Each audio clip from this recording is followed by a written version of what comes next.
గురించి ధ్యానం చేసుకుంటూ ఉన్నాం. ఏ దినమున కూడా ఒక సత్యాన్ని మనం తెలుసుకోవడానికి దేవుని సన్నిధిలో మనము ప్రయాసపడదాం. ఈ సమయంలో చదవబడిన లేఖన భాగాన్ని ఒకసారి మరలా బిగ్గరగా ఎవరన్నా మన మధ్యలో ఉన్నవారు చదవవలసిందిగా తెలియపరుస్తున్నారు.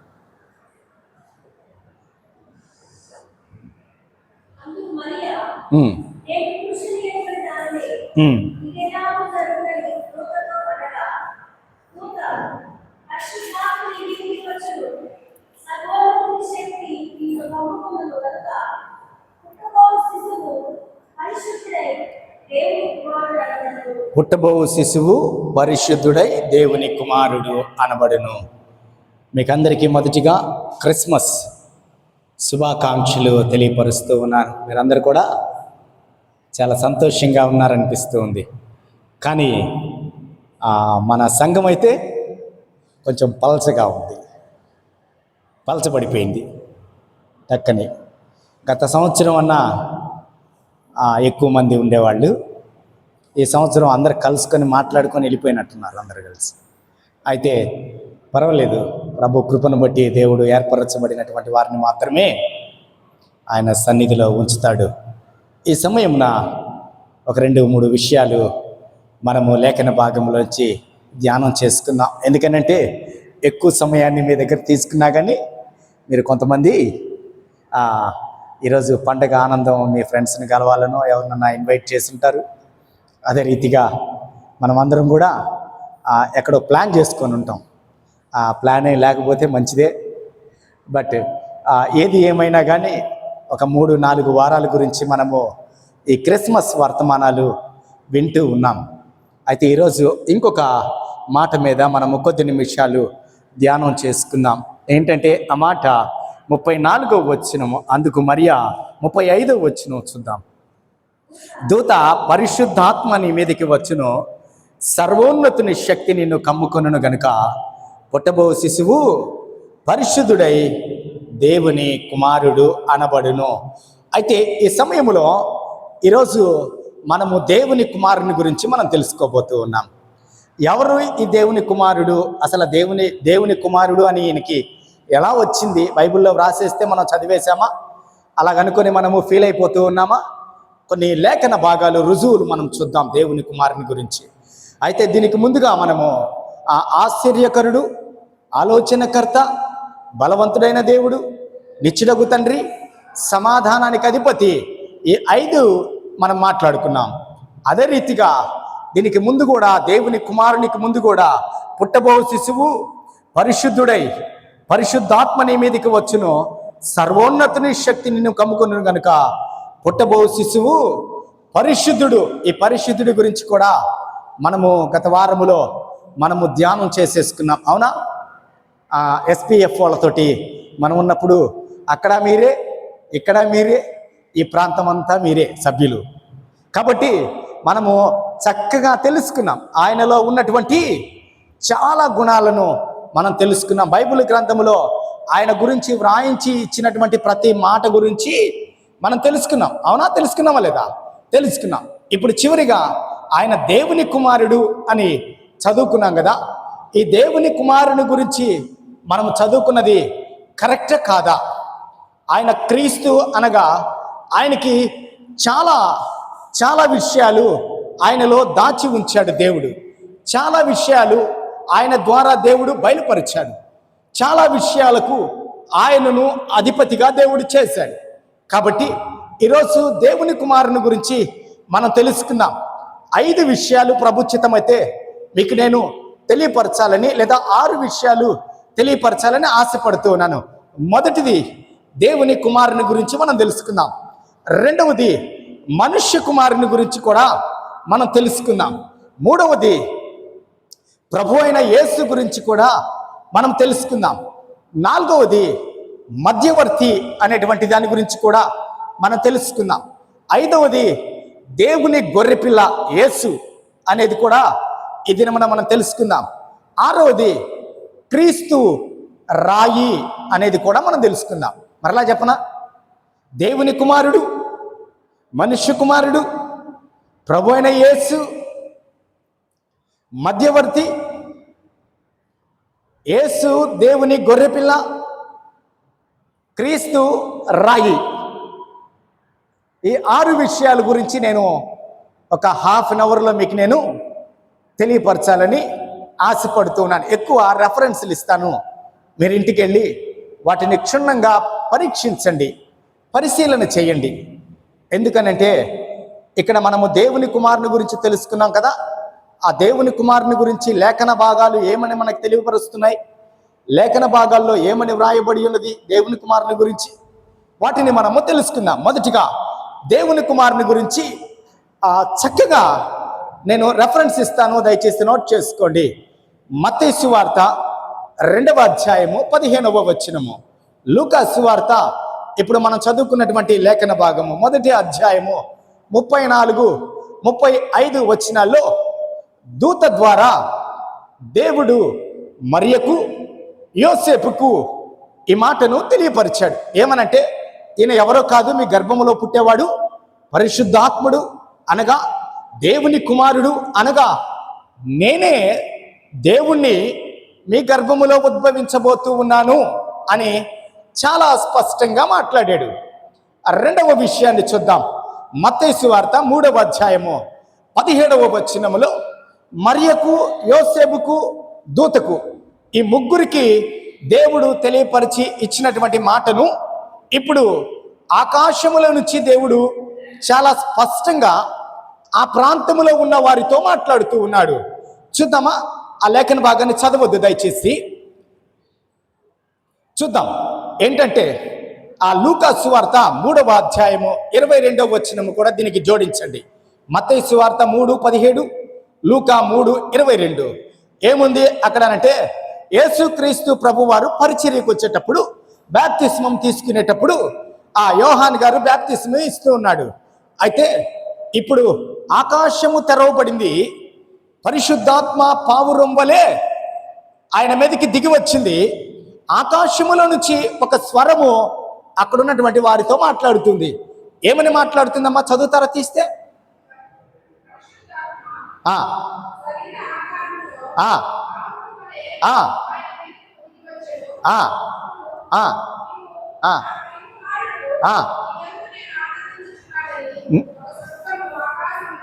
నీవు నా ప్రియ కుమారుడవు, నీ యందు నేను ఆనందించుచున్నాను అనేటువంటి ఒక శబ్దము ఆకాశములో నుంచి వచ్చింది. ఇప్పుడు మరియకు, యోసేపుకు దేవుడు బయలుపరిచినటువంటి ఆ మాట ఇప్పుడు ప్రజలందరికీ కూడా అర్థమయ్యేలాగా దేవుడు యేసుక్రీస్తు వారి గురించి ఒక సాక్ష్యాన్ని ఈ లోకానికి పరిచయం చేశాడు. అర్థమవుతుందా? లూకా సువార్తలో కానీ చూసామంటే మనము ఆ మాటను, లూకా సువార్త చదవమ్మా 22వ వచనం. ఇక్కడ చాలా స్పష్టంగా రాశాడు లూకా. ఈయనే ఇప్పుడు బాప్టిజం తీసుకుంటున్నటువంటి నజరేయుడైన యేసు నా ప్రియ కుమారుడు, ఈయన యందు నేను ఆనందించుచున్నాను. కాబట్టి ఒక శబ్దము ఆకాశములో నుంచి వచ్చిందంట. ప్రియమైన వాళ్ళరా, ఈరోజు యేసుక్రీస్తు ప్రభువారు ఈ లోకంలోకి వచ్చాడని మనము క్రిస్మస్ జరుపుకుంటున్నామా? క్యారల్స్ చేసుకున్నాం, ప్రీ క్రిస్మస్ చేసుకున్నాం, పిండి వంటలు చేసుకున్నాం, అన్ని బిర్యానీలో ఆర్డర్ పెట్టుకున్నాం, లేదా వండుకున్నాం ఇంట్లో. ఎందుకు ఈ ఆనందము అనంటే, దేవాతి దేవుడు చాలా స్పష్టంగా మాట్లాడుతున్న మాట ఏంటో తెలుసా? ఈ లోకంతో ఆకాశము తెరవబడడం, పరిశుద్ధాత్మ పావురం వలె దిగిరావడం. ఆ పరిశుద్ధాత్మ మాట్లాడలేదు, కానీ ఆకాశములో నుంచి ఒక స్వరము దిగి వచ్చిందంట. ఏమని చెప్తుంది? ఈయన నా ప్రియ కుమారుడు, ఈయన యందు నేను ఆనందించబోతూ ఉన్నాను. కాబట్టి సర్వ మానవాళి కూడా ఈయన గురించి ఆనందంగా జీవించాలని దేవుని యొక్క ఉద్దేశము. అందుకే దేవాతి దేవుడు స్వయంగా ఆ మాట ఆ లేఖన భాగము ద్వారా మనకి తెలియపరుస్తూ ఉన్నాడు. ప్రియమైన వారలారా, జ్ఞాపకం చేస్తున్నాను, దేవుని కుమారుడు యేసుక్రీస్తు ప్రభు అంటే చాలా స్పష్టంగా మనం అర్థం చేసుకోవడానికి దేవుడు లేఖన భాగాలను మనకిచ్చాడు. మనము ఊరికనే యేసుక్రీస్తు దేవుని కుమారుడు, ఆయన ఆరాధిస్తున్నామంటే, ఒకవేళ ఎవరన్నా మిమ్మల్ని ప్రూఫ్లు అడిగితే మీరే ఎలా చెప్పాలి? ఆ ప్రూఫ్లు, క్రిస్మస్లోని ప్రూఫ్లు మీరు తెలియపరచాలి. ఆయన దేవుడు, సాక్షాత్తు దేవుడే, దేవుని కుమారుడుగా ఈ లోకానికి దిగి వచ్చినట్లుగా మీరు అనేక మందికి ప్రూఫ్లు చూపించగలరు. కాబట్టి ఇంకొకటి కూడా, మత్తయి సువార్త 26:63 ఒక మాట ఉంది. యేసుక్రీస్తు చాలా స్పష్టంగా ఆయనే స్వయంగా నేను దేవుని కుమారుణ్ణి అని చాలా స్పష్టంగా మాట్లాడుతున్నాడు అక్కడ. ఏమ్మా? అందుకు ప్రధాన యాజకుడు ఆయనను చూచి,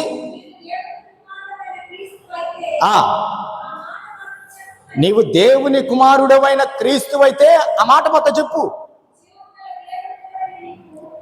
దేవుని మీద ప్రమాణం చేసి చెప్పు నువ్వు అని అంటే ఏమన్నాడు ప్రభు? ఎస్, నేనే ఆయన్ని. చాలా స్పష్టంగా దేవాతి దేవుడు యేసుక్రీస్తు ప్రభు వారు దేవుని కుమారుడు అనే విషయాన్ని చాలా స్పష్టంగా ఈ లోకానికి తెలియపరిచాడు. ప్రియమైన వారలారా, కాబట్టి ఈ సమయంలో యేసుక్రీస్తు ప్రభు వారికి ముందుగా వచ్చినటువంటి బ్యాప్టిజం ఇచ్చే యోహాను కూడా ఆయన గురించి చాలా చక్కగా మాట్లాడుతూ ఉన్నాడు. మొదటి అధ్యాయం యోహాను సువార్త 33-34 యేసు దేవుని కుమారుడని యోహాను కూడా సాక్ష్యం ఇచ్చాడండి. ఇంక మనకి ఎవరి సాక్ష్యం కావాలి? ఇంకేం సాక్ష్యం కావాలి మనకి? ఈ లోకంలో ఉన్న మనకి ఇంకేం సాక్ష్యం కావాలి? దేవుడు సాక్ష్యం ఇచ్చాడు, ఆకాశములో నుంచి మాట్లాడాడు. యోహాను సాక్ష్యం ఇచ్చాడు, స్వయంగా యేసుక్రీస్తు ప్రభువారే నేను దేవుని కుమారుడను అనగా నేనే దేవుడను అని స్పష్టంగా ఆయన సాక్ష్యం ఇచ్చినట్లుగా రుజువులు మనకి బైబిల్ గ్రంథంలో కనబడుతున్నాయి. రెండవది, ఆయన మనుష్య కుమారుడుగా శ్రమలు అనుభవించాలి కదా. మనుష్య కుమారుడుగా శ్రమలు అనుభవించడానికి, ఆయన మనుష్య కుమారుడు అని చెప్పడానికి మీకు కొన్ని రుజువులు ఈ సమయంలో నేను చూపించబోతూ ఉన్నాను. మత్తయి సువార్త 8:20 ఒక మాట ఉంది. ఏమనుందంటే అక్కడ శాస్త్రి అంటాడు, ఆయన ఏమంటాడంటే, బోధకుడా నువ్వు ఎక్కడ విశ్రాంతి తీసుకుంటావో నాతో చెప్తావా అని అడుగుతాడు శాస్త్రి. ఆయన అంటాడు, మనుష్య కుమారునికి తలవాల్చుటకు స్థలము లేదని యేసు శాస్త్రితో చెప్పాడంట. ఈ లోకంలో దేవాతి దేవుడిగా వచ్చినటువంటి యేసుక్రీస్తు వారికి తలవాల్చడానికి స్థలము లేదంట. మత్తయి సువార్త 9:6 కూడా ఒక మాట వ్రాయబడి ఉన్నది. ఆయన తలవాల్చడానికి స్థలము లేదు, కానీ పాపములు క్షమించడానికి భూమి మీద మనుష్య కుమారునికి అధికారమును దేవుడు అనుగ్రహించి ఉన్నట్లుగా అక్కడ ఉన్నటువంటి వారు చాలామంది ఈయనేంటి పాపాలు క్షమిస్తూ ఉన్నాడు, ఈయనంటి దోషాలు క్షమిస్తూ ఉన్నాడు, ఈయనేందో మాట్లాడుతూ ఉన్నాడు, ఏంటి అని చెప్పేది అని మాట్లాడుతూ ఉన్నప్పుడు, పాపములు క్షమించడానికి మనుష్య కుమారునికి అధికారమును భూమి మీద దేవుడిచ్చాడు. అయితే ప్రియమైన వర్లారా, మార్కు సువార్త 8:38 కూడా ఒక మాట వ్రాయబడి ఉన్నది. ఇక్కడ ఏంటంటే యేసుక్రీస్తు ప్రభువారు ఈ రెండు విషయాల గురించి ఒక మాట మాట్లాడుతున్నాడు. ఏమనంటే, అమ్మా నేను చెప్పేస్తాను, ఎందుకనంటే సమయము తక్కువగా ఉంది కాబట్టి నేను ముందుకు వెళతాను. యేసుక్రీస్తు ప్రభువారు ఏమని చెప్తున్నాడంటే, ఈ లోకములో ఆయన దేవుని కుమారుడని, పాపాలు క్షమించగలిగిన వాడని, రక్షణ ఇవ్వడానికి వచ్చిన వాడని, దేవాతి దేవుడని ఎవరైతే ఈ లోకములో వారి నోటితో ఒప్పుకుంటారో, అంటే యేసుక్రీస్తు ప్రభువుని గురించి ఎవరైతే సాక్షులుగా ఈ లోకంలో నిలబడతారో అంతము వరకు, దాని అర్థం అది. యేసుక్రీస్తు ప్రభువారిని గురించి అంతము వరకు సాక్షులుగా ఎవరైతే నిలబడతారో వారిని తండ్రి ఎదుట ఒప్పుకుంటాడంట. ఏంటి? ఎస్, వీళ్ళు నువ్వు దేవుని కుమారుడని నన్ను పంపిస్తే వీరు నన్ను ఎలా చూశారు? దేవుని కుమారుడుగానే చూశాడు. మీరు మాట్లాడారు కదా, ఆ మాటను చక్కగా ఈ ప్రజలు ఆలకించారు, నా కొరకు జీవించారు, నన్ను వెంబడించారు, నాలా జీవించడానికి ప్రయత్నం చేశారు, నాతో ఉన్నారు, కాబట్టి నన్ను అర్థం చేసుకున్నారు, నువ్వు చెప్పిన మాటను వారు స్వీకరించారు అని తండ్రి దగ్గరంట యేసుక్రీస్తు ప్రభువారు ఒప్పుకుంటాడంట. కాబట్టి ప్రియమైన వారలారా, జ్ఞాపకం చేస్తూ ఉన్నాను. మార్కు సువార్త 9:31 కూడా ఈ మాటను వ్రాయబడి ఉన్నది. ఏంటి ఆ మాట అంటే, మనుష్య కుమారుణ్ణి మనుషుల చేతికి అప్పగింపబడబోయేటువంటి దినం ఒకటి రాబోతుంది, చంపుతారు, తిరిగి మనుష్య కుమారుడు లేయబోతున్నాడు. 3వ దినమున ఆయన పునరుత్థానుడుగా నిలబడబోతున్నాడు. మనుషుని మీద దాడి చేసి మనుషుని చంపబోతూ ఉన్నారు. దేవుని కుమారుడు అని గ్రహించలేకపోతే తిరిగి దేవుని కుమారుడుగా ఆయన లేయబోతున్నాడు అనే విషయాన్ని చాలా స్పష్టంగా ఇక్కడ మాట్లాడుతూ ఉన్నాడు. ఎందుకు మాట్లాడుతున్నాడు అనంటే, ఆయన ఇక్కడ యెషయా గ్రంథము 3:13లో ఒక మాట వ్రాయబడి ఉన్నది. ఏంటి అనంటే, ఈయన దేవుని కుమారుడు కాబట్టి, ఈయన పరలోకంలో ఉన్నవాడు కాబట్టి, పరలోకంలో నుంచి దిగి వచ్చాడు కాబట్టి, తిరిగి మరలా పరలోకానికి వెళ్ళబోయేటువంటి వాడు. అంటే ఈయన అంతకుముందే ఉన్న దేవుడు. ఈయన నిన్న మొన్న పుట్టిన దేవుడు కాదు. ఈయన యేసుక్రీస్తు వారికి జన్మము లేదు. ఆయన పరలోకములో ఉన్నవాడే. ఆయన దిగి వచ్చాడు మనుషుల కొరకు, దేవుని కుమారుడుగా జీవించాడు. మనిషి జయించలేనటువంటి వాటిని జయించి చూపించాడు. మనిషి కొరకు తన దేవత్వాన్ని విడిచిపెట్టి రక్షణ ఇవ్వడానికి తన ప్రాణాన్ని అర్పించిన దేవుడు. అంటే దాని అర్థం ఏంటంటే, యెషయా గ్రంథములో 3:13లో ఈ మాట వ్రాయబడి ఉన్నది. ఏంటి ఆ మాట అనంటే, ఆయన ఇంతకు ముందు ఉన్న దేవుడు ఆయన కాబట్టి ఇప్పుడు ఆయన దిగి రాగలడు, ప్రాణం పెట్టగలడు, తిరిగి లేచి పరలోకానికి వెళ్ళగలడు, తిరిగి వచ్చి సంఘాన్ని కూడా తీసుకుని వెళ్ళగలిగినటువంటి శక్తి కలిగినటువంటి మనుష్య కుమారుడుగా ఈ లోకంలో జీవించి వెళ్ళినటువంటి వాడు. 3వది, ఆయన ప్రభు అయిన యేసు అనంట. ప్రియమైన వారలారా, మత్తయి సువార్త 1:21లో దూత ద్వారా దేవుడు పంపిన పేరు అంట ఇది. ఏంటి? మత్తయి సువార్త 1:21లో దూత ద్వారా దేవుడు పంపినటువంటి పేరు యేసు, అనగా రక్షకుడు అనే అర్థము. కాబట్టి ప్రియమైన వారలారా, లూకా సువార్తలో 2వ అధ్యాయం 11వ వచనములో దేవుడు దూత ద్వారా మరలా పంపినటువంటి ఆ పేరు ఏంటంటే క్రీస్తు, అనగా అభిషిక్తుడు. ప్రియమైన వారలారా, రాసుకుంటూ ఉన్నటువంటి మీకు అర్థమవ్వాల్సిన విషయం ఏంటంటే, ఆయనకు అనేక పేర్లు పెట్టబడ్డాయి. కాబట్టి ఈ సమయంలో యోహాను సువార్త 1:41, 42 ఆయనకు ఒక పేరు పెట్టాడు. ఎవరు పెట్టింది ఆ పేరు అనంటే, పేతురు సహోదరుడైన ఆంద్రేయ పెట్టాడట. ఏమనంటే, మెస్సియాను మనం ఎదుగుతూ ఉన్నాం కదా, మెస్సియా కొరకు మనము కనిపెడుతూ ఉన్నాం కదా, రండి మెస్సియాను చూపిస్తాను. మెస్సియా అనగా అభిషిక్తుడు, మెస్సియా అనగా అభిషిక్తుడు. ప్రియమైన వారలారా, మరలా యేసుక్రీస్తు ప్రభువారు తానే యోహాను సువార్త 4:25, 26లో ఆయనే మెస్సియా, ఆయనే క్రీస్తు, ఆయనే యేసు అని రూఢిపరుస్తూ ఉన్నటువంటి సంఘటనలు చాలా మనకి బైబిల్ గ్రంథంలో కనబడతాయి. అయితే మీకు నేను ఒకటి మాత్రం తెలియపరుస్తున్నాను. యోహాను సువార్త 4వ అధ్యాయము 25, 26లో యేసుక్రీస్తు తానే స్వయంగా మెస్సియా నేనే అని ఎవరితో చెప్తున్నాడమ్మా? చదువుతారా?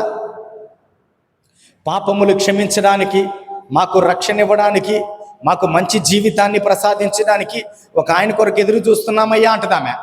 చదువమ్మా.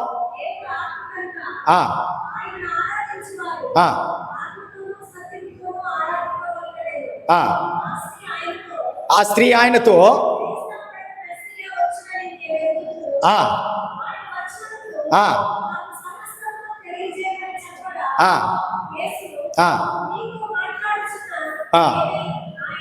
నీతో మాట్లాడుచున్నవాడే మెస్సియా. చూడండి ప్రియమైన వారలారా, ఆ దినాల్లో అనేక మంది మెస్సియా కొరకు, యేసు కొరకు, క్రీస్తు కొరకు కనిపెడుతూ ఉన్న దినాలవి. అవునా? మలాకీ తర్వాత దేవుడు మాట్లాడడం మానేశాడు కదా. మాట్లాడిన తర్వాత దేవుడు మీ కొరకు నేను ఒక రక్షకుని పంపిస్తానని చెప్పాడు కదా. 400 సంవత్సరాలు చీకటి యుగములో గడిపినటువంటి మానవుడు వెలుగులోకి నడిపించడానికి రాబోతున్నటువంటి రక్షకుడు, దేవుని కుమారుడు, మెస్సియా కొరకు, యేసు క్రీస్తు కొరకు వారు ఎదురు చూస్తూ ఉన్నారు. వారి నిరీక్షణ ఎక్కడ కూడా, వారి విశ్వాసము ఎక్కడ కూడా జారిపోలా, వారు విశ్వాసము విడిచిపెట్టలా. వారు 400 సంవత్సరాలంటే తరతరాల గురించి వారు, ఒక్కొక్కరు 100 సంవత్సరాలు జీవించిన 4 జనరేషన్స్ నుంచి వాళ్ళు ఆ రీతిగా మెస్సియా కొరకు కనిపెడుతూ ఉన్నారంట. ఆ మెస్సియా కొరకు కనిపెడుతూ ఉంటే ఆ మెస్సియా దిగి వచ్చాడు.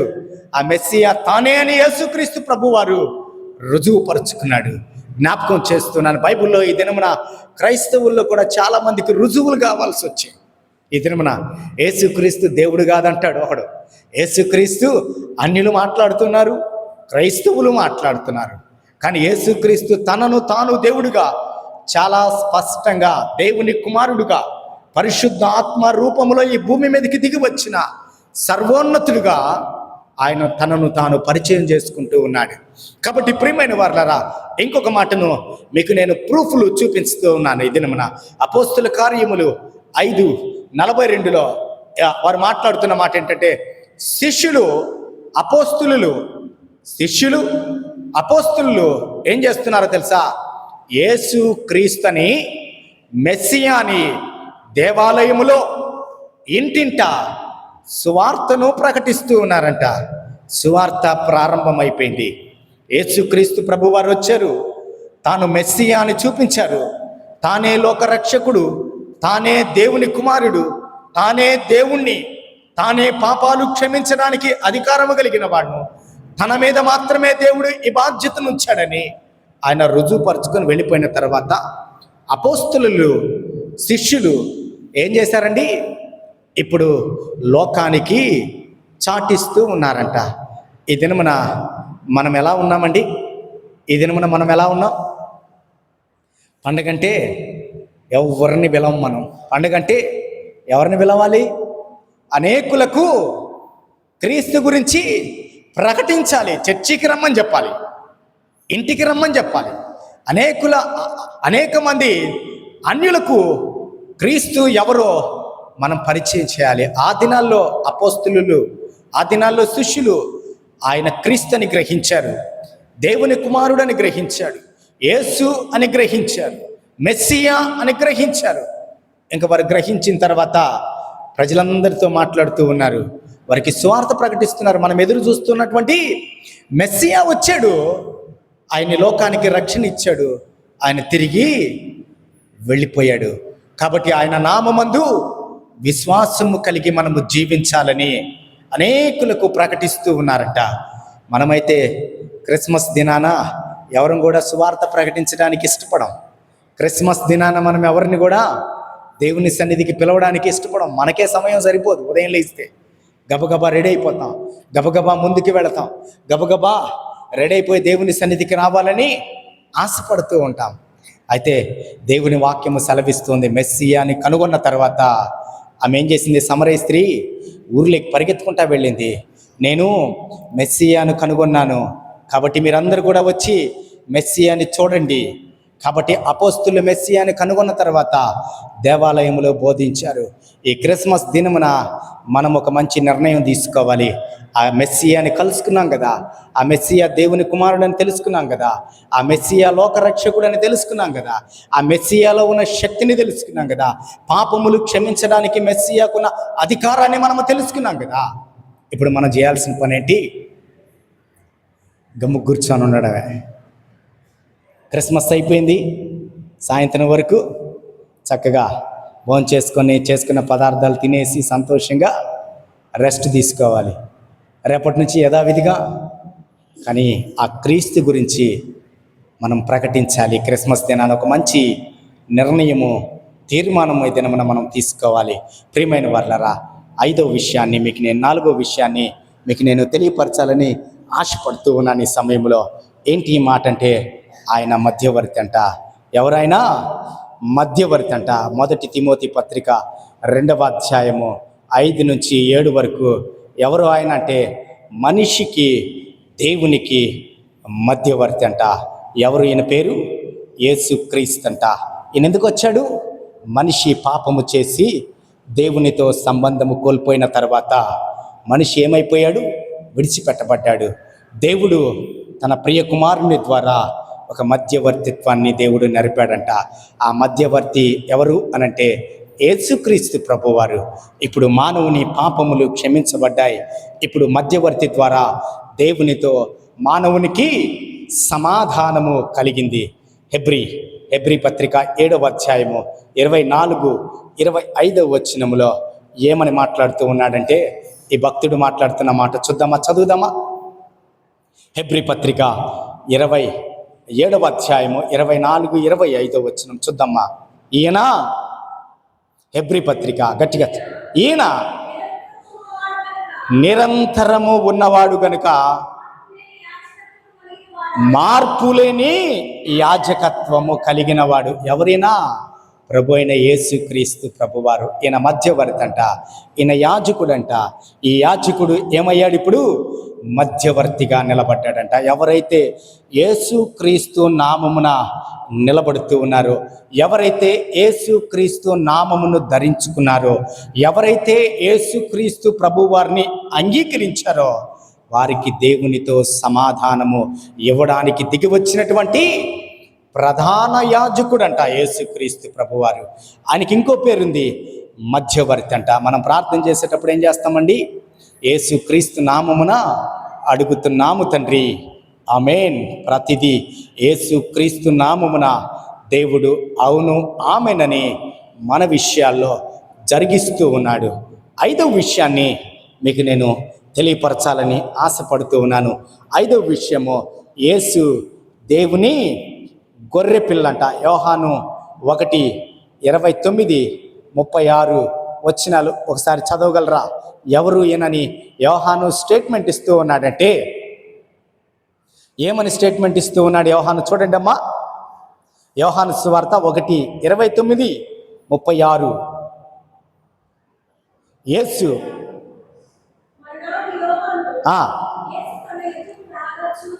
యేసు తన యొద్దకు రాగా చూచి, ఇదిగో లోక పాపములను మోసుకొని పోవు దేవుని గొర్రె పిల్ల. చూడండి ప్రియమైన వాళ్ళరా, జ్ఞాపకం చేస్తూ ఉన్నాను. యేసుక్రీస్తు ప్రభువారు ఎవరండి? లోక పాపములను మోసుకొని పోయే దేవుని గొర్రె పిల్ల. ఈ లోక పాపముల నిమిత్తము బలి అయిపోయినటువంటి దేవుని గొర్రె పిల్లంట. ఈరోజు నువ్వు క్రిస్మస్ ఆనందములో ఉన్నావు అనంటే, క్రిస్మస్లో నువ్వు గడుపుతున్నావు అనంటే, క్రిస్మస్ అనేది నీ జీవితానికి వచ్చిందంటే ఫస్ట్ నువ్వు అర్థం చేసుకోవాల్సిన విషయం ఏంటో తెలుసా? నా నిమిత్తము ఒక యాజకుడు, నా నిమిత్తము ఒక దేవాతి దేవుడు బలి అయిపోయాడు కాబట్టి ఇక నా పాపాలు ఆయన జ్ఞాపకం చేసుకోడు. అందుకు నేను సంతోషంగా ఆరాధిస్తూ ఉన్నాను. అది మన ఆరాధనలో ఉండాల్సినటువంటి లక్షణము. మనం ఎందుకు ఆరాధిస్తున్నామో తెలీదు, మనం ఎందుకు క్రిస్మస్ చేస్తున్నామో. యేసుక్రీస్తు పుట్టాడు కాబట్టి, ఆయన పుట్టాడు కాబట్టి నేను పాట పాడతా, ఆయన పుట్టాడు కాబట్టి నేను సంతోషంగా ఉంటా. ఎందుకు పుట్టాడు యేసుక్రీస్తు ప్రభువారు? లోక పాపాలను మోసుకొని పోవడానికి. ఎవరైనా లోక పాపములను మోసుకొని పోయే దేవుని గొర్రె పిల్ల. కాబట్టి ప్రియమైన వారులారా, జ్ఞాపకం చేస్తూ ఉన్నాను, దేవుడైతే సంతోషంగా లేడు క్రిస్మస్ దినంలో. తండ్రి అయిన దేవుడు ఎందుకు సంతోషంగా లేడు చెప్పండి? ఎందుకు సంతోషంగా లేడు చెప్పండి? మనమందరము క్రీస్తు జన్మదినమని ఒక నెల నుంచి బట్టలు కొనుక్కుంటాం. చక్కగా పిండి వంటలు ఏం చేసుకోవాలి, ఎవరిని ఆహ్వానించాలా, ఏం తినాలా, ఎలా మొత్తం ప్లాన్ చేసుకుంటాం. కానీ దేవాతి దేవుడైతే ఈ దినాన్ని దుఃఖిస్తూ ఉంటాడు. ఆయన ఎందుకో తెలుసా? నా ప్రియ కుమారుడు దిగివచ్చి సర్వమానవాళి నిమిత్తము బలిగా యాగముగా అర్పించబడిన దినము. దేవాతి దేవుడే పరలోకముల నుంచి దిగివచ్చి అర్పణగా మానవుల నిమిత్తము దేవునికి వెల చెల్లించాడు. అది ఈ దినము. అందుకని ఆయన వేదన పడుతూ ఉంటాడు. ఈ దినమున కూడా ఆయన వేదన ఏంటో తెలుసా? ఈ క్రిస్మస్ను కూడా మనము ఆషామాషిగా జరిపేసుకొని వెళ్ళిపోయామనుకో, కొత్త బట్టలతోటి ఆనందంగా గడిపేసుకొని వెళ్ళిపోయామనుకో, ఆ క్రిస్మస్లోని అర్థము మనకు అర్థం కాలేదని దేవుడు వేదన పడుతూ ఉంటాడు. అయ్యో, నేను ఇంత రక్షణ కార్యాన్ని వారి చేతుల్లో ఉంచి వెళ్ళిపోతే ఆ రక్షణ కార్యాన్ని వారు ఏ రీతిగా సెలబ్రేట్ చేసుకుంటూ ఉన్నారు. నిజంగా క్రిస్మస్లోని మాధుర్యాన్ని మనము అనుభవిస్తూ ఉన్నామంటే చేదును ప్రభు అయిన యేసుక్రీస్తు ప్రభువారు ఈ లోకంలో అనుభవించి వెళ్ళాడు కాబట్టి ఆ క్రిస్మస్ మాధుర్యము, ఆనందము మన చేతిలోకి వచ్చింది. ఎంతకాలమైనా కానీ మనం ఎలా అయిపోతూ ఉన్నామంటే ఆచార క్రైస్తవులముగా మనం అయిపోతూ ఉన్నాం. ఆచరిస్తూ ఉన్నాం మనం ప్రతిదీ కూడా. క్రిస్మస్ ఆచరిస్తూ ఉన్నాం, వాచ్ నైట్ సర్వీస్ ఆచరిస్తూ ఉన్నాం, 1వ తేదీ ఆచరిస్తూ ఉన్నాం. అదే రీతిగా మనం గుడ్ ఫ్రైడే ఆచరిస్తూ ఉన్నాం, ఈస్టర్ సండే ఆచరిస్తున్నాం. కానీ ఆ దినాల్లో మనము జీవించడానికి ఇష్టపడట్లా. ఆచరణ క్రైస్తవులుగా మిగిలిపోతున్నాం కానీ అనుసరించే క్రైస్తవులముగా మనం ఉండలేకపోతూ ఉన్నాం. ఒకసారి ఆలోచన చేయండి. ఈ సంతోషకరమైన దినము నీకు వచ్చిందంటే ఆయన ఎంత వేదన పడ్డాడో. ఆయన ఆ దేవాతి దేవుడే ఈ దినమున బలిగా అర్పించబడడానికి మాత్రమే పుట్టాడు. అవునా? ఆ బలిగా అర్పించబడబోతున్నటువంటి ఆ దేవాతి దేవుడు దిగి వచ్చిన దినాన్ని మనం సెలబ్రేట్ చేసుకుంటున్నాం. మీరందరూ ఆనందంగా ఉంటున్నారు, సంతోషమే. మీరందరూ ఆయన రక్షణలో నిలబడడానికి ఇష్టపడుతున్నారు, సంతోషమే. బట్ ఆయన రక్షణ కార్యాన్ని ఈ ప్రాంతానికి మనము వెతచల్లాలి. క్రిస్మస్లోని సత్యాన్ని, ఆంతర్యమేంటో ముందు మనం అర్థం చేసుకుంటే ఆయనకి లోకానికి అర్థమయ్యే రీతిగా మనము బోధించగలము. అదే క్రిస్మస్లోని ఆనందము, ఆశీర్వాదం ఏంటో మనం తెలుసుకోలేకపోతే లోకానికి ఏం ప్రకటించగలం మనం? ప్రియమైన వారలారా, జ్ఞాపకం చేస్తూ ఉన్నాను. ఇంకొక మాటను నేను ఈ సమయంలో మీకు తెలియపరచబోతున్నాను. ప్రకటన గ్రంథము 5వ అధ్యాయము 6వ వచనము, 6వ అధ్యాయము 1వ వచనము, 12వ అధ్యాయము 11వ వచనము, 13వ అధ్యాయము 8వ వచనము, 22వ అధ్యాయము 1, 3 వచనాల్లో ఆ గొర్రె పిల్లకి ఇంకొక రూపం ఉందంట. ఏంటి ఆ రూపము? ఆ గొర్రె పిల్ల తీర్పు తీర్చే రూపం ఉందంట. ఆ గొర్రె పిల్లకి ఏంటి? ఈ గొర్రె పిల్ల తీర్పు తీర్చే గొర్రె పిల్ల అంట. ప్రియమైన వారలారా, వధించడానికి సిద్ధమైనటువంటి మన అపరాధముల నిమిత్తము బలి అయిపోవడానికి వచ్చిన గొర్రెపిల్ల చివరి దినాల్లో తీర్పు తీర్చడానికి నిలబడబోతున్నటువంటి గొర్రెపిల్లట.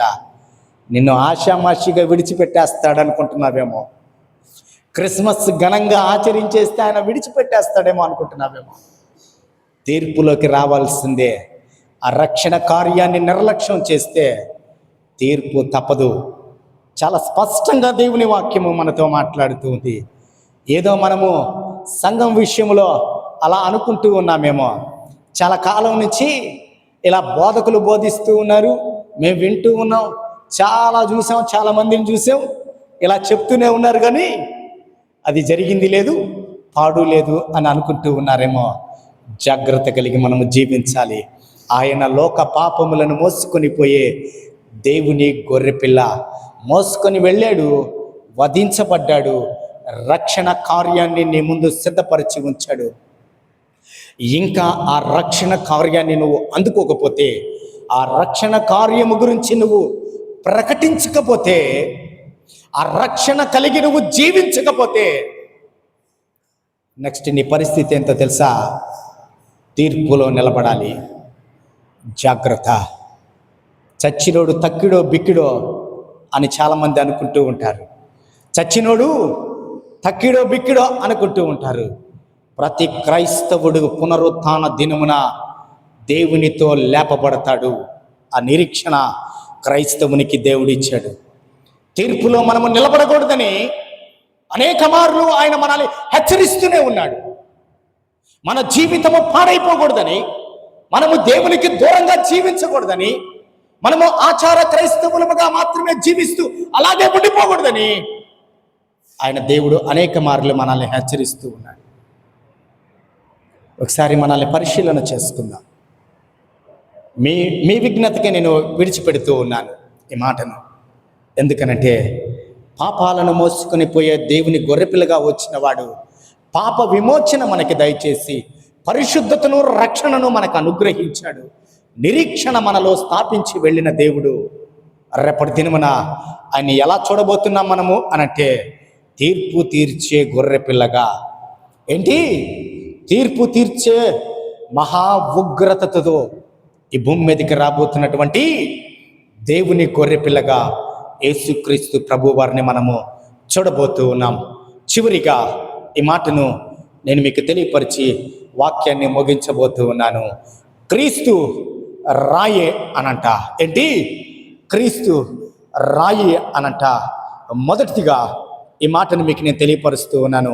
యెషయా గ్రంథము 8వ అధ్యాయము 14వ వచనము, రోమపత్రిక 9:32-33లో ఈ మాట వ్రాయబడి ఉన్నది. ఏంటంటే మెస్సియా మహిమతో గాక ఎలా వచ్చాడు? ఆయన దేవుని సేవకునిగా వచ్చాడంట. అప్పుడు ఇశ్రాయేలీలకు ఈయన ఒక అడ్డురాయిగా ఉన్నాడంట. లోకానికి ఈయన అడ్డుబండగా ఉన్నాడంట. ప్రియమైన వారలారా, జ్ఞాపకం చేస్తూ ఉన్నాను, యేసుక్రీస్తు ప్రభువారు ఎలా ఉన్నాడు? రాయిగా వచ్చాడంట. ఏ రాయిగా వచ్చాడు? ఆయన మూలరాయిగా వచ్చాడంట. మెస్సియా, వీరు ఎదురు చూస్తున్నటువంటి రాజు ఎలా వస్తాడంటే ఆర్భాటముతోటి, ప్రధాన దూత శబ్దముతోటి దిగి వస్తాడేమో అనుకున్నారు వీళ్ళు. కానీ ఈయన దీనుడుగా, దరిద్రుడుగా, పశువుల పాకలో జన్మించిన వాడుగా ఈయన వచ్చేటప్పటికే ఇప్పుడు ఆయనను వీరు దేవునిగా అంగీకరించలేకపోయారు. ఇప్పుడు ఆయన సేవకుడిగా వచ్చాడు. ఆయన దేవుని గొర్రె పిల్లగా, లోక పాపాలను మోసుకొని పోయే దేవుని గొర్రెగా వచ్చాడు. ఆయన మనుష్య కుమారుడిగా వచ్చాడు. ఆయన ప్రభు అయిన క్రీస్తుగా వచ్చాడు. దేవాతి దేవునిగా దిగి వచ్చిన దేవుణ్ణి మీరు వేరే రీతిగా ఊహించుకున్నారంట. మీరు వేరే రీతిగా ఊహించుకుంటే వీరి ఊహకు అందనంతటువంటి జ్ఞానము కలిగిన దేవుడు ఆయన పశువుల పాకలో జన్మించాడంట. పశువుల పాకలో జన్మిస్తే ఇప్పుడు ఇశ్రాయేలీలకు ఈయన ఏమైపోయాడంటే ఒక అడ్డురాయి అయిపోయాడంట. ఈయనెవడు? ఎవరండి ఈయన? అడ్డురాయి. ఆయన దేవునికి మానవునికి మధ్యవర్తిగా వచ్చినటువంటి దేవుణ్ణి వీరు ఏమంటున్నారంటే అద్భుతం చేస్తే, నువ్వేంటి అద్భుతం చేసేది? దేవుడు కదా అద్భుతం చేసేది. విశ్రాంతి దినము పరిశుద్ధమైన దినము. ఆ దినాన్ని మీరు ఆచరించమంటే మేము ఆచరించాం. నువ్వు చెప్తే ఏంటి మేము చేసేది? ఆదివారమున నువ్వు వచ్చి ఈ ప్రాంతంలో అద్భుతం ఎలా చేస్తావు? ధర్మశాస్త్రం మోషే మాకు ఇచ్చాడు కదా. ఈ రీతిగా యేసుక్రీస్తు ప్రభు వారికి, దేవునికి వీరు అడ్డుబండగా నిలబడిపోయారంట. ప్రియమైన వారలారా, జ్ఞాపకం చేస్తున్నాను, యేసుక్రీస్తు రక్షణ పొందేవారికి దేవుని గొర్రె పిల్లగా కనబడతాడు. ఆ రక్షణను స్వీకరించిన వారికి ఒక అడ్డురాయిగా కనబడుతూ ఉన్నాడంట. యెషయా గ్రంథంలో మీకు నేను ఇచ్చిన రెఫరెన్స్లో మీరు ఇంటికి వెళ్ళి చూసుకోండి. అయితే రక్షించబడిన సంఘానికి ఈయన ఎలా కనబడుతున్నాడంటే మూలరాయంట. రక్షించబడిన సంఘానికి యేసుక్రీస్తు ప్రభువారు మూలరాయి, పునాది రాయి అంట. దిక్సూచి ఈయన అంట. 1 కొరింథీ పత్రిక 3వ అధ్యాయం 11వ వచనంలో ఈ మాటలు మనము చూస్తాం. ఎఫెసీ పత్రిక 2:20-22 వరకు చూద్దాం. అదే రీతిగా 1 పేతురు 2:4-5లో కూడా యేసుక్రీస్తు ప్రభువారు సంఘానికి ఒక మూలరాయిలాగా, సంఘానికి పునాది రాయిలాగా కనబడుతూ ఉన్నాడంట. జ్ఞాపకం చేస్తూ ఉన్నాను. చివరిగా ఈ మాటను నేను మీకు పంచుకొని వర్తమానాన్ని ముగించబోతూ ఉన్నాను. చివరిగా అన్య జనాంగమునకు యేసుక్రీస్తు ప్రభువారు ఎలా కనబడుతూ ఉన్నాడు అనంటే, ఈ దినమున అన్య జనాంగానికి యేసుక్రీస్తు అడ్డురాయిగా కనబడుతున్నాడంట. ఈరోజు క్రైస్తవ సంఘాలను కానీ, క్రైస్తవ సేవకులను కానీ, క్రైస్తవ విశ్వాసులను కానీ, క్రైస్తవ మందిరాలను కానీ, క్రైస్తవ కుటుంబాలను కానీ, క్రైస్తవ యవన బిడ్డలను కానీ వాళ్ళు పాడు చేయడానికి ప్రయత్నం చేస్తున్నారంటే కారణం ఏంటి అనంటే, క్రీస్తులోకి వస్తే గుర్తుపెట్టుకోండి, యేసుక్రీస్తుని విభేదించే ప్రతి ఒక్క వ్యక్తి గురించి లేఖన భాగం చాలా స్పష్టంగా చెప్తుంది. యేసుక్రీస్తులోకి వస్తే యేసుక్రీస్తు దేవుడు అని కానీ అంగీకరిస్తే ఆయనకు కలిగిన మనస్సు ఉండాలి. అవునా? ఆయనకు కలిగిన మనస్సు ఉండాలి, ప్రేమ కలిగి ఉండాలి, పరిశుద్ధత కలిగి ఉండాలి, కనికరము కలిగి ఉండాలి, దీనత్వము కలిగి ఉండాలి, యథార్థత కలిగి ఉండాలి. ఇంకా పాపము చేయడానికి ఎక్కడ అవకాశం ఉంది? అందుకే యేసుక్రీస్తు ప్రభువారిని ప్రక్కన పెట్టేస్తే పొరుగువాడినంతా దోచుకోవచ్చు. అవునా? యేసుక్రీస్తు ప్రభువారు నీ పొరుగువాడిని ప్రేమించమన్నాడు. వాడు ఏ స్థితిలో ఉన్నా కానీ నీ పొరుగువాడిని తీసుకొచ్చి ఆదరించమన్నాడు. శ్రమలో ఇబ్బందుల్లో ఉన్నవాడిని ఆదరించమన్నాడు. ఇప్పుడు వీడికి 100 ఎకరాల పొలం ఉంది, పక్కన 1 ఎకరా ఉంటుంది పొలం వాడికి, పేదవాడికి. ఏం చేస్తాడు? ఏదో రీతిగా రోజుకి అంతంత అంగుళం వాడిని స్వాధీనం చేసుకుంటారు. పట్టణాల్లో కూడా ఇల్లులు ఉంటాయి, చిన్న ఇల్లు ఉంటుంది వాడి పక్కన, పెద్ద అపార్ట్మెంట్ కట్టింటాడు ఈ పక్కన. అయినా కానీ ఆ పక్కద లాక్కోవడానికి ప్రయత్నం చేస్తాడు. వాడి కుటుంబంలోనే ప్రేమ కలిగి ఉండడు. ఇవన్నీ కూడా యేసుక్రీస్తు ప్రభువారు చాలా స్పష్టంగా చెప్తూ ఉన్నటువంటి మాటలు. ఈ క్రిస్మస్ దినాల్లో ఎందుకు యేసుక్రీస్తు ప్రభువారిని స్వీకరించలేరు అనంటే, ఎందుకు యేసుక్రీస్తు ప్రభువారిని అంగీకరించి ఆరాధించలేరంటే, ఆయన చెప్పినటువంటి మాటల మీద నిలబడడం అనేది చాలా కష్టం. క్రైస్తవులుగా ఉన్న మనమే చాలా కష్టపడుతూ ఉంటాం. అప్పుడప్పుడు అబద్ధం ఆడేస్తాం టక్కని, మళ్ళీ అబద్ధం చెప్పేసానే. నిజంగా ఆలోచించండి.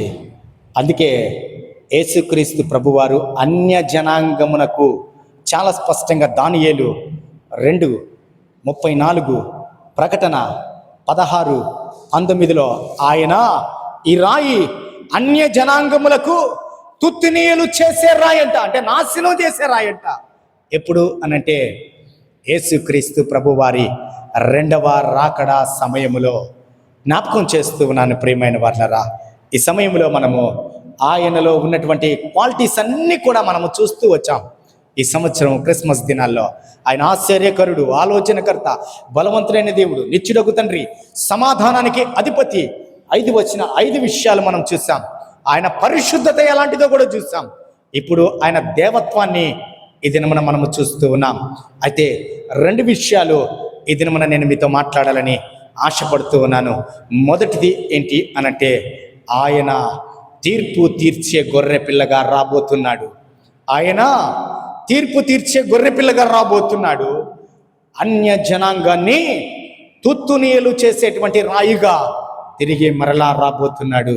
అయితే నీ రక్షణను కాపాడుకున్నట్లయితే, నీ విశ్వాసాన్ని కాపాడుకున్నట్లయితే, ప్రభుతో నీకున్న సంబంధాన్ని సరిగా నువ్వు కాపాడుకోగలిగినట్లయితే, ఈ క్రిస్మస్ దినాన్ని నీ జీవితంలో దేవుడు ఆశీర్వాదకరంగా మార్చబోతూ ఉన్నాడు.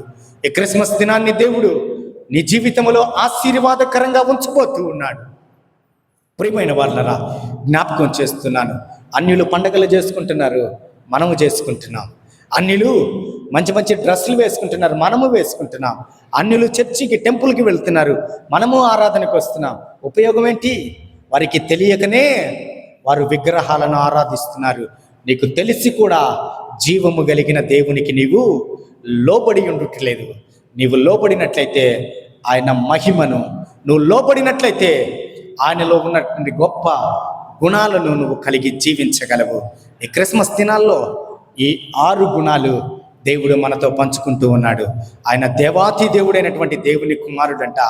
ఆయన మనుష్యుడిగా, మనుష్య రీతిగా ఈ లోకంలోకి వచ్చి మనుషులతో కలిసి మానవుడు జయించలేనటువంటి పాపాలు జయించి జీవితాన్ని ఇచ్చి వెళ్ళినటువంటి ప్రభు అయిన యేసుగా ఉన్నాడంట. 4వది, ఆయన మనకి దేవునికి మధ్యవర్తిగా ఉన్నాడంట. 5వది, ఆయన దేవుని గొర్రెపిల్లగా ఉన్నాడు. 6వది, 2వ రాకడలో ఈ భూమి మీదకి రాబోతున్నటువంటి ఆయన అన్య జనాంగాన్ని నాశనము చేసేటువంటి రాయిగా ఈ భూమి మీదకి రాబోతున్నాడంట. ఒకవేళ ఇప్పటి వరకు మనము క్రీస్తు రక్షణను మనము నిర్లక్ష్యం చేసి ఉంటే, ఒకవేళ క్రిస్టియన్ జీవితాన్ని మనము జీవిస్తున్నామని చెప్పుకుంటూ క్రీస్తుని కలిగి మనము జీవించకపోతే, ఇప్పుడే దేవుడు మనతో మాట్లాడుతూ ఉన్నాడు. నేడే రక్షణ దినము, నేడే అనుకూల సమయము. ఆయన రక్షణ కార్యము మన మధ్యనే నెరవేర్చబడింది. ఆ నెరవేర్చబడిన కార్యము వైపు నీ అడుగులు ఈ దినము నుంచి వేసినట్లయితే అనేక మందికి ఆ రక్షణ కార్యము గురించి నువ్వు ప్రకటించగలవు. కాబట్టి అట్టి కృపను దేవుడు మనకి దయచేయనుగాక. ప్రార్థన చేసుకుందాం. తలలు వంచి కళ్ళు మూసుకున్నట్లయితే ప్రార్థనలో మనమందరం ఏకీభవిద్దాం. మా ప్రియ పరలోకపు తండ్రి, పరిశుద్ధుడా, దేవాతి దేవా, మా కొరకు దిగి వచ్చిన పరిశుద్ధుడా, నీకే వందనాలు స్తోత్రము చెల్లిస్తున్నాం నాయన. ఈ క్రిస్మస్ దినాన మాతో మాట్లాడారయ్యా. మీరు దేవుని కుమారుడుగా దిగి వచ్చారు. మా పాపాలు, మా అపరాధాలు అయ్యా నా తండ్రి, మాలో ఉన్నటువంటి అపవిత్రత ప్రతిదీ మీరు క్షమించి అయ్యా తండ్రితో మమ్మల్ని సమాధానపరిచి వెళ్ళారయ్యా. తిరిగి మీరు రాబోతున్నప్పుడు తండ్రి, మేమందరముగా సంఘముగా ఎత్తబడాలంటే దేవా, అయ్యా రెండవ రాకడలో మీతో పాటు మేము ఉండాలంటే అయ్యా మాలో క్రిస్మస్ ఆనందము, క్రిస్మస్ అతిశయము కలిగి మేము జీవించేవారముగా, అనేకులకు ఈ దినములో ఉన్నటువంటి అయ్యా పరమార్థాన్ని మేము తెలియపరిచేవారముగా ఉండడానికి కృప చూపించమని మీ ప్రియకుమారుడు మా రక్షకుడు యేసుక్రీస్తు వారి పేరిట ఈ మనవులు మీ చేతులకి సమర్పించి అడిగి వేడుకుంటున్నాను తండ్రి. ఆమేన్.